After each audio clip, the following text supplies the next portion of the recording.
Les migrations ne sont pas un phénomène nouveau, mais le développement de l'industrie, des chemins de fer et des transatlantiques stimule la mobilité. Au XIXe siècle, des dizaines de milliers d'habitants du Grand-Duché émigrent vers le continent américain. Au XXe siècle, la tendance s'inverse. De nos jours, près de la moitié des habitants du pays n'ont pas la nationalité luxembourgeoise. À partir de 1842, le Luxembourg fait partie de l'union douanière allemande, le Zollverein. L'industrie naissante du Grand-Duché est donc majoritairement financée par des capitaux allemands. De nombreux ingénieurs, cadres et contremaîtres viennent d'Allemagne. Le bassin minier du Luxembourg et de la Lorraine donne du travail aux fils des paysans de la région, mais aussi à des jeunes venant du nord, de la péninsule italienne.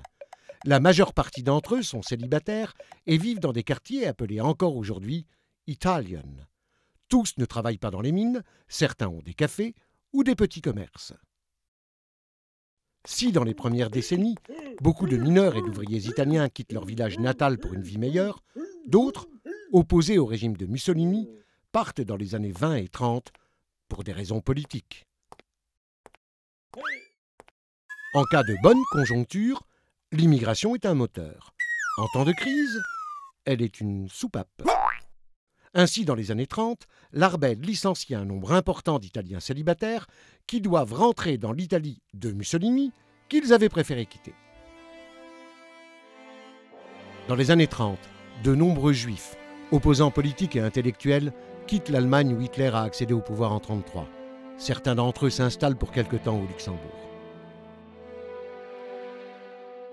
Pour de nombreux habitants du Grand-Duché, tant luxembourgeois qu'immigrés, ces années sont marquées par les déportations dans les camps de concentration, les évacuations et l'exil. Dans les années 50, l'immigration italienne vers le Luxembourg tarit, en raison du boom industriel de l'Italie du Nord.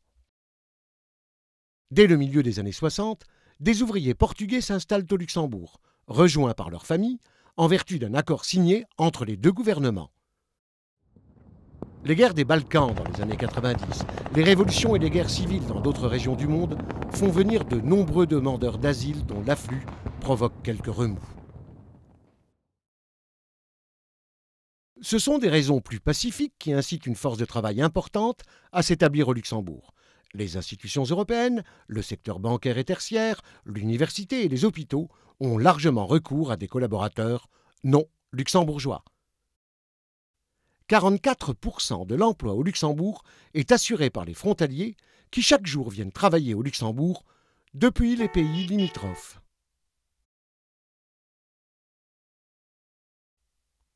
Vivre ensemble n'est pas toujours facile, surtout si la langue n'est pas considérée comme un instrument de communication, mais d'exclusion.